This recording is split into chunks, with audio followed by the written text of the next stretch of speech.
All right, the latest coming in from West Bengal, and this time Mamata Banerjee displayed her Hinduism on her sleeve. How so? In a rally in Nandigram, Mamata Banerjee went ahead and recited a Hindu mantra. Declaring herself 100% Hindu, lashing out at the BJP, Mamata said the Saffron Party should not play the Hindu card on her as she is Hindu too. She also chanted Durga's Chandi Path and then recited the Lord Shiva mantra. She also announced that she will perform Shivaratri Puja on 11th March before heading to Kolkata. Officially launching her campaign, she reminded people of the 2007 agitation. She said she fought for farmers and can never forget Nandigram's name. She also countered Suvendu's outsider charge. Mamata will be spending the night in Nandigram and will tomorrow file her nominations from the seat.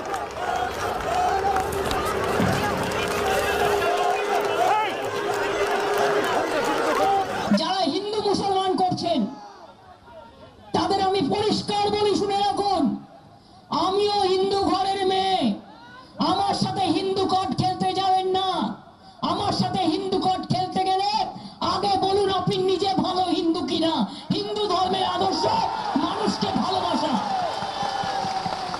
Hindu ধর্ম বিবেকানন্দ শিখিয়েছে হিন্দু ধর্ম মানে রক্ষাকালী হিন্দু ধর্ম মানে চামুন্ডা কালী হিন্দু ধর্ম মানে ছিন্নমস্তা কালী হিন্দু ধর্ম মানে সিদ্ধেশ্বরী কালী মমতারিণী মা ভুবনমোহিনী মা মনমোহিনী মা সিংহবাহিনী মা গৌরী কালী মা দুর্গা মা লক্ষ্মী মা সরস্বতী মা সন্তোষী মাতা কত মা হিন্দু ধর্ম আমায় শেখাচ্ছেন কোনটা চান বলুন ধর্ম নিয়ে খেলবেন খেলা হবে খেলা হবে লক্ষ্মী পাঠ সরস্বতী পাঠ চণ্ডী পাঠ মা বগুলার পাঠ মা জগদ্ধাত্রীর পাঠ জগন্নাথ দেবের পাঠ মহাদেবের পাঠ খেলবেন করে বেড়াচ্ছেন আমি নাকি বাইরের লোক আমি বাংলার লোক বাইরের লোক হয়ে গেলাম ভাই আর তুমি দিল্লির লোক বাইরের লোক হলে না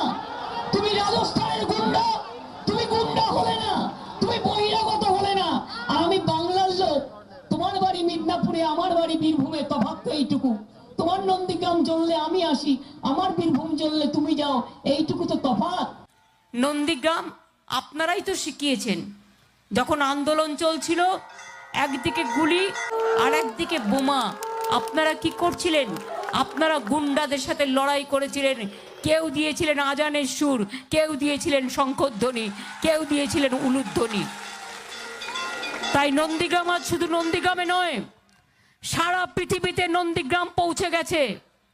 चलिए आज तो कम से कम बीजेपी के चलते ममता बनर्जी हिंदू हैं ये बोलने का समय आया उनको उन्होंने समझा या बोला कि मैं हिंदू हूँ। अभी तक तो वो नमाज पढ़ती थी हिजाब लगा के तो ये तो बीजेपी ने उनके को बाध्य कर दिया कि वो कम से कम हिंदू हैं ये साबित करने में तुले हुई हैं। आज चंडी पाठ कर रही हैं कल रामायण पढ़ेंगी परसों हनुमान चालीसा पढ़ेंगे तो ये तो अच्छी बात है। हमने कम से कम एक जो धर्म परिवर्तन कर रही थी वहाँ से उनको वापस लाया। Meanwhile, all along what's happening is massive desertions where the TMC is concerned. The TMC says these are the people which the party never gave tickets to. Therefore, they are deserting now and going to the Bharatiya Janata Party. The BJP claims that it is Mamata's high-handedness which is the primary reason for TMC MLAs quitting the party. In a fresh exodus, as many as 5 sitting TMC MLAs have jumped ship in the last 24 hours and joined the BJP. The mass desertions by TMC MLAs come after Mamata denied tickets to 28 sitting legislatures. Another TMC neta to dump Mamata is Sarala Murmu. She was first given tickets by the TMC from Habibpur seat, but her name was dropped later. TMC MLAs Sonali Guha, Sital Sardar, Jatru Lahiri, Rabindranath Bhattacharya and Debendu Biswas joined BJP on Monday. They accused Mamata of insulting them by denying re-nominations.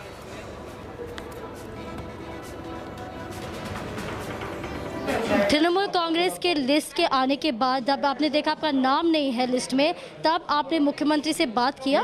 क्यों करेगा हम क्या हाथ जोड़ करके बोलेगा हमको नाम दीजिए क्यों करेगा इसीलिए बीजेपी में आया है जब तक हमको असम्मान नहीं करेगा हम रहेगा जो दिन हमको असम्मान करेगा हम चला जाएगा। हमने तृणमूल छोड़ा नहीं, तृणमूल ही हमको छोड़ दिया। हम कांग्रेस के पास जा सकता था, लेकिन कांग्रेस का बहुत सारा आदमी, हजारों के ऊपर आदमी सीबीआई के हाथ मर्डर हुआ, उसके साथ ही कांग्रेस ने गठबंधन कर लिया। फिर नेक्स्ट जो ऑप्शन था वो बीजेपी था, इसीलिए मैंने बीजेपी का साथ ज्वाइन कर लिया। ये तो ममता दीदी बता सकती है कि क्यों हमारा नाम लिस्ट में नहीं आया। आपको गुस्सा आया कि आपको दुख हुआ? दुख हुआ। 2016 में हम लोग जीता, उसके बाद से अभी जो 4 इलेक्शन हुआ, म्यूनिसिपैलिटी का, फिर असेंबली का, फिर ग्राम जीपी का, फिर आपका नुसरत जान हमारा जो एमपी है उसका, तो चारों इलेक्शन हम लोग जीता था। फिर भी अभी जो लिस्ट हुआ है उसमें हमारा नाम नहीं था। और कोई ऑल्टरनेटिव नहीं है, और मैं आइडियोलॉजी में भी विश्वास करती हूँ, और ये पार्टी इसीलिए कि ये पार्टी इंसान के लिए, मनुष्य के लिए काम करते हैं। और मुझे लगता है कि सोनार बांग्ला को आगे लेके जाने के लिए ये पार्टी का यहाँ पे आना बहुत ज़रूरी है। फायदा नहीं होता तो हम लोग ये काम होता क्यों? फायदा हो रहा होगा इसीलिए ये काम कर रहे हैं। लेकिन इन लोगों को क्या टिकट दिया जाएगा? नहीं, ऐसे कोई कंपल्सरी नहीं है, कंपल्सन भी नहीं है। ये लोग आए हैं, पार्टी अगर उचित समझेगी तो देगी, नहीं समझेगी नहीं देगी।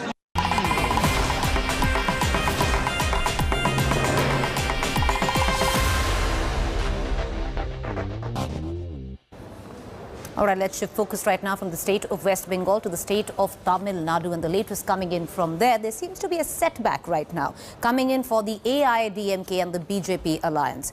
Actor Vijay Kant's DMDK has walked out of the alliance ahead of the Tamil Nadu state polls next month. After 3 rounds of discussion, the party says that the AIADMK has refused to allot the numbers that were sought. Last week, the AIADMK allotted 20 of 234 seats to its ally BJP, 3 less than the 23 allotted to the other regional ally PMK. Now, Tamil Nadu Minister D. Jayakumar said, calling it an unfortunate move, and said it will be a huge loss for the DMDK. Assembly polls will be held next month in the southern state in a single phase on April 6th. Results, of course, viewers, out on May 2nd. I want to cut across right now to my colleague Pramod for more.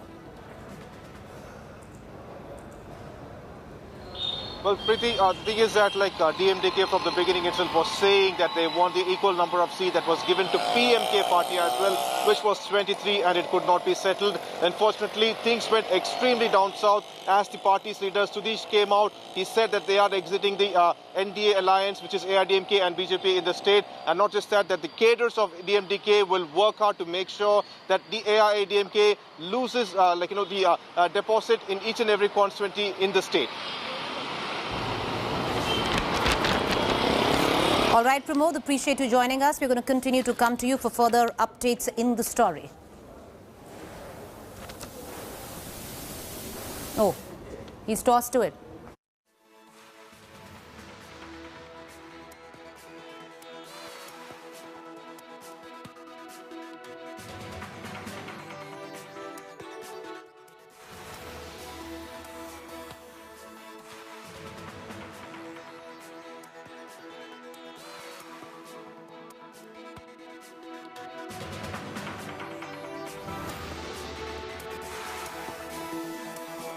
All right, let's get you more coming in from Tamil Nadu.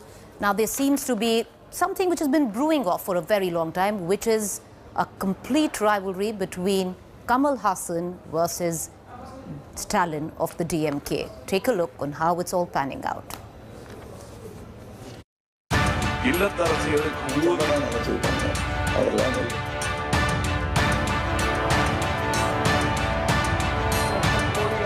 Kamal Hassan has taken aim and fired. His target at MK Stalin. After a face-off over the vision document, Kamal has now called Stalin a blot on Kalaignar Karunanidhi's legacy.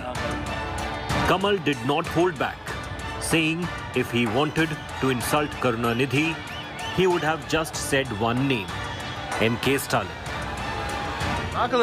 அவமானம்ங்கிறது என்ன சொன்னாங்க, நான் அவரை அவமானப்படுத்திட்டேன், அவமானப்படுத்தணும்னா இப்படி கூட சொல்லி இருக்கலாம். இது தனி மனித தாக்குதல் இல்லாம யாரு அரசியல் பண்றாங்க இன்னைக்கு? நான் இதை ஒன்னும் அகௌரவமான விஷயம் இல்லையே. தானே Kamal's comment has triggered a massive storm, but he's made it clear that he stands by his statement. என்னுடைய வயோதிகத்தை பொறுத்தது அதை அவரை சொன்னதான் நினைச்சுக்கிட்டாங்க. அதெல்லாம் இல்லை. நான் இங்க சப்பக்கட்டு கட்டுறேன்னு இல்லை. அப்படி அவர் அவமானப்படுத்தணும்னு சொன்னா சும்மா முக ஸ்டாலின் சொன்னாலே போதுமானது. The Makkal Needhi Mayyam chief seems to have carved out a new strategy with weeks to go for polls, to go all out in attacking the DMK.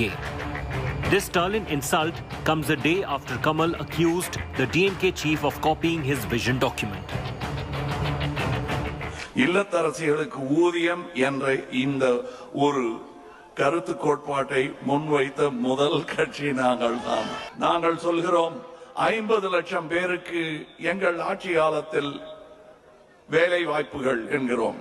அதையே அவர் தமிழில் மொழிபெயர்க்கிறார். அவர் தமிழில் Vision document has been copied. It was M&M's ideas that have been copied by the DMK. It is totally false. There is not even an iota of truth in what he says. Kamal Hassan has effectively shut down all talk of being DMK's B team now, with back-to-back targeted attacks in 2 days. With weeks to go before the elections, Kamal Hassan has made it very clear that he's neither on DMK or ADMK side, but a stand-alone leader. Yet, one question arises whether this targeted attack against MK Stalin is a political strategy of Kamal Hassan to set the record straight about his political leanings. With camera person Divyan, Pramod Madhav for India Today. Welcome back. Time now to put the focus on the state of Kerala and to get us the very latest with one big story emerging from Kerala around the incumbent Chief Minister is my colleague Gopi.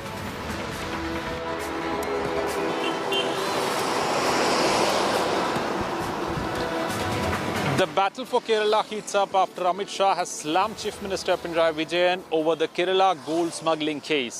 However, the Chief Minister has hit back at the Union Home Minister and he said that he won't be intimidated by the central probe agencies.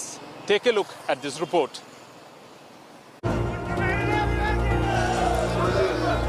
A left versus BJP war of words has broken out in Kerala, with Chief Minister Pinarayi Vijayan taking on Amit Shah. Jai Shri Ram! Jai Shri Ram! Jai Shri Ram! At the end of the BJP's Vijay Yatra in Thiruvananthapuram on Sunday, the Home Minister charged Pinarayi Vijayan with having links to gold scam key accused Swapna Suresh. ये जो आरोपी महिला है बार-बार आपके आधिकारिक मुख्यमंत्री आवास पर क्यों आती थी और जाती थी, वो केरल की जनता जानना चाहती है. आप इसको बताइए, आती थी या नहीं आती थी, हाँ और ना. Kerala Chief Minister Pinarayi Vijayan hit back, throwing the ball back in Amit Shah's court. BJP അധികാരത്തിൽ വന്ന മുതൽ തിരുവനന്തപുരം എയർപോർട്ട് സ്വർണ്ണക്കടത്തിന്റെ ഹബ്ബായി മാറിയത് എങ്ങനെയാ? Amit Shah ഉത്തരം പറയണം. Vijayan also told Shah he won't be intimidated by probe agencies. ഇവിടെ കൈകാര്യം ചെയ്ത് കളയുമെന്ന ഭീഷണിയോടുകൂടി വന്നാൽ അവർ വലിയ ഏജൻസികൾ തന്നെ. പക്ഷെ ആ വിരട്ടലൊന്നും ഇവിടെ നടക്കില്ല. ഇത് കേരളമാണ് എന്നത് ഓർത്തോളണം. Amid this, a handwritten copy of a woman officer on Swapna Suresh's protection duty claims that ED forced Swapna to name Kerala Chief Minister in gold scam case. Shah, during his campaign, termed the Kerala government as one of the most corrupt in the country. Vijayan then reminded Shah that Kerala was a state with least corruption as confirmed by various central agencies. The BJP may be seen as a marginal party in Kerala politics. But the Chief Minister's concentrated attack on Shah only shows that the Saffron Party is an emerging threat. Remember, Vijayan himself commented that the gap between the Congress and BJP is shrinking. With Gopi Unnithan in Thiruvananthapuram, Bureau Report, India Today. All right, with that, it's a wrap on this edition of State of War. Do stay tuned. We'll be back tomorrow with all the latest coming in from all these states. Stay with me. Hi everyone, Preeti Chaudhary here. Hope you like this video. For latest news and analysis, like and subscribe to the India Today YouTube channel. And don't forget to press the bell icon to stay updated. Thank you for watching.